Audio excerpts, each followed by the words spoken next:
ఓం నమో నారాయణాయ.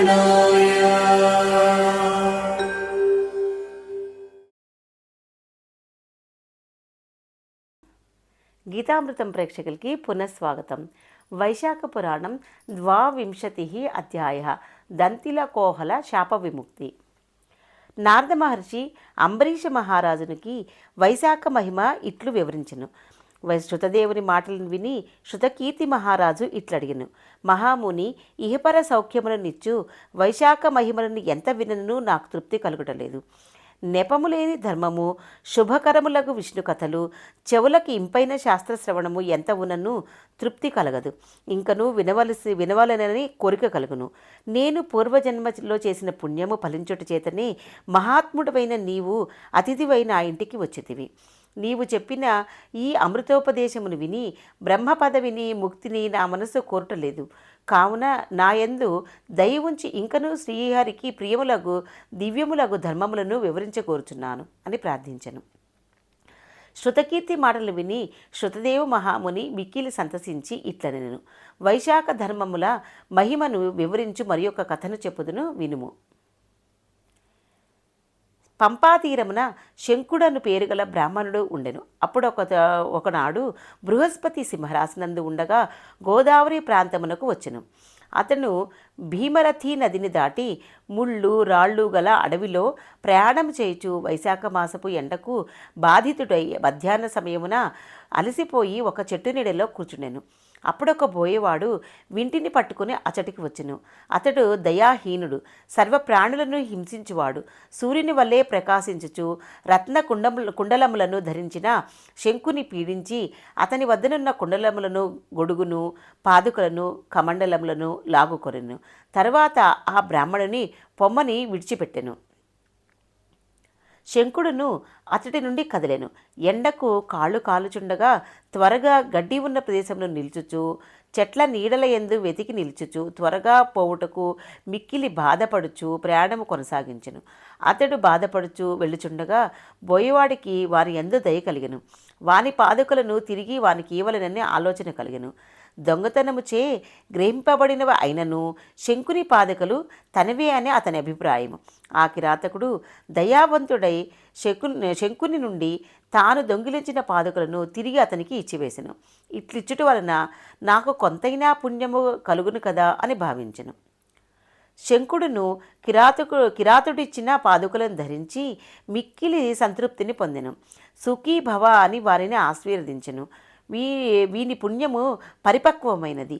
వైశాఖమున ఇతడు దుర్బుద్ధి అగు కిరాతుడైనను పాదుకలను ఎట్లిచ్చెను. వీనికి శ్రీహరి ప్రసన్నుడయి వైశాఖమున ఇట్టి బుద్ధి కలిగించడాన్ని పలికెను. అప్పుడు ఈ పాదుకలను ధరించి మిక్కిలి సుఖించితిని. అబ్బా అని నాకిటి సంతృప్తిని కలిగించిన నీవు సుఖముగా ఉండమని అతనిని ఆశీర్వదించెను. కిరాతుడు శంకుని మాటలు విని ఆశ్చర్యపడెను.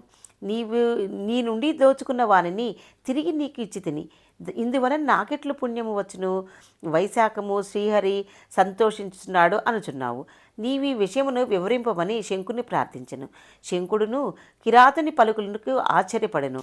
లోభము గల ఈ కిరాతుడు నీవు ఇట్లు నా నుండి దొంగిలించిన పాదుకలను తిరిగి ఇచ్చి ఇట్లు వైశాఖ మహిమ అడుగుట శ్రీహరి మహిమయే అని వైశాఖమున మరలా మెచ్చెను. దుర్బుద్ధి అయి నా వస్తువులను లాక్కునను ఎండలో బాధపడు నా యందు దయ కలిగి నా పాదుకలను ఇట్లు ఇచ్చుట మిక్కిలి విచిత్రమైన విషయము. ఎన్ని దానములు ధర్మములు ఆచరించినను వాని ఫలము జన్మాంతరమున కలుగును. కానీ వైశాఖ మాస దాన ధర్మములు వెంటనే ఫలించును సుమా. పాపాత్ముడవైనను కిరాతుడవైనను దైవవశమున నీకిటి బుద్ధి కలిగినది. నీకింత మంచి బుద్ధి కలుగుటకు వైశాఖ మాసము శ్రీహరి దయా కారణములు కదా. శ్రీహరికి ఇష్టమైనవి నిర్మలములు సంతుష్టికరములు అయినచో అదియే ధర్మమని మనువు మున్నగవారు చెప్పిరి. వైశాఖ మాసమునకు చెందిన ధర్మములు శ్రీహరికి ప్రీతిదాయకములు, మిక్కిలి ఇష్టములు. వైశాఖ మాస ధర్మములకు సంతోషించినట్లు శ్రీహరి ఏ ఇతర ధర్మకార్యములకు సంతోషించరు. తపస్సులు యజ్ఞములు వానికి వైశాఖ ధర్మములంత ఇష్టములు కావు. ఏ ధర్మము వైశాఖ ధర్మమునకు సాటి లేదు. వైశాఖ ధర్మములు ఆచరించినచో గయకు గంగానదికి ప్రయాగకు పుష్కరమునకు కేదారమునకు కురుక్షేత్రమునకు ప్రభాసమునకు శమంతమునకు గోదావరికి కృష్ణానదికి సేతువునకు ఎచటికిని ఏ పుణ్యక్షేత్రమునకు పవిత్ర నదికి ఎచటినికి పోవక్కర్లేదు. వైశాఖ వ్రత వివరణ ప్రసంగము గంగానది కంటే పవిత్రమైనది. ఈ నదిలో స్నానం చేసిన వారికి, ఈ ప్రసంగమును విన్నవారికి శ్రీహరి ప్రత్యక్షమగును. ఎంత ధనము ఖర్చు పెట్టినను, ఎన్ని దినములు పూజ చేసినను, ఎన్ని దానములు చేసినను, ఎన్ని యాగాదులు చేసినను స్వల్పములు భక్తి పూర్ణములు అగు వైశాఖ ధర్మముల వల్ల ఇచ్చు పుణ్యమునకు సాటిగావు. కావునని ఈ పవిత్రమైన వైశాఖ మాసమునకు నాకు పాదుకలను ఇవ్వలేదని నీకు అనిపించినది. ఈ మాసం ఎంత గొప్పది కావుననే దీనికి మాధవ మాసం అని పేరు వచ్చింది.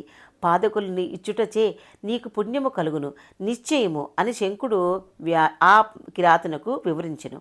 ఇంతలో ఒక సింహము పులిని చంపుటకై వేగముగా పోవచ్చు మార్గమధ్యమున కనిపించిన మహాగజముపై పడెను. సింహమునకు గజమునకు భయంకరమైన యుద్ధము జరిగెను. రెండును యుద్ధము చేసి అలసి నిల్చుండి శంకుడు కిరాతునికి చెప్పిన మాటలను వినుట జరిగెను. వారు వెంటనే వైశాఖ మహిమను వినుట చేతను గజ సింహరూపములను విడిచి దివ్య రూపములను పొందిరి.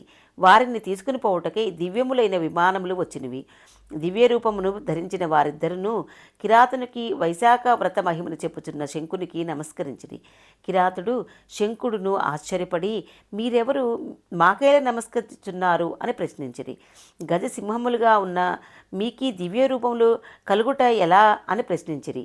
అప్పుడు వారిద్దరును మేము మతంగ మహర్షి పుత్రులము, దంతిలుడు కోహలుడని మా పేర్లు.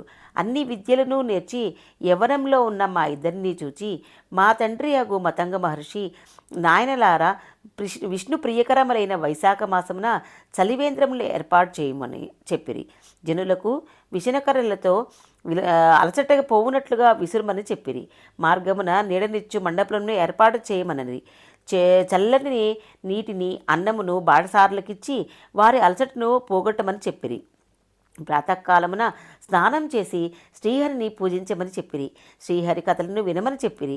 కానీ మాకు బహువిధములుగా చెప్పెను. ఆ మాటలు విని మేము కోపగించితిమి. అతడు చెప్పిన ధర్మముల ఆచరింపలేదు. పైగా మా తండ్రి మాటలను తిరస్కరించుచు మాకు తోచినట్టుగా నిర్లక్ష్యములుగా సమాధానము ఇచ్చితిమి. ధర్మ లాలచుడగు మా తండ్రికి మా అవినయమునకు నిర్లక్ష్యమునకు కోపము వచ్చెను. ధర్మ విముఖుడైన పుత్రుని వ్యతిరేకముగా ఉన్న భార్యను దుష్టులను శిక్షింపని రాజును వెంటనే విడువలెను. దాక్షిణ్యము వలన ధన లోభము చేతను పైన చెప్పిన ఆ కార్యములు చేసినచో సూర్యచంద్రులనంతకాలమును నరకమునకు పోవదురు. కావున నా మాటను వినక క్రోధావేశంలో వ్యవహరించుతున్న మీరు దంతిలుడు సింహముగాను కోహలుడు గజముగను చిరకాలం అడవిలో ఉండమని మమ్ము శపించెను. పశ్చాత్తాపం పొందిన మేము ప్రార్థింపగా జాలిపడిన మా తండ్రి కొంతకాలమునకు మీరిద్దరును ఒకరిని ఒకరు చంపుకొని పోవదురు. అప్పుడే మీరిద్దరినూ కలుసుకొందరు. ఆ సమయమున కిరాతుడు శంకుడను బ్రాహ్మణునితో వైశాఖ ధర్మముల గురించి చర్చించుటను విందరు. దైవికముగా మీరును వారి మాటలు విందురు. అప్పుడే మీకు శాప ముక్తి కలుగునని శాప విముక్తిని అనుగ్రహించెను. శాప విముక్తిని పొంది నా వద్దకు వచ్చి వెళ్ళుడని మా తండ్రి గారు చెప్పిరి.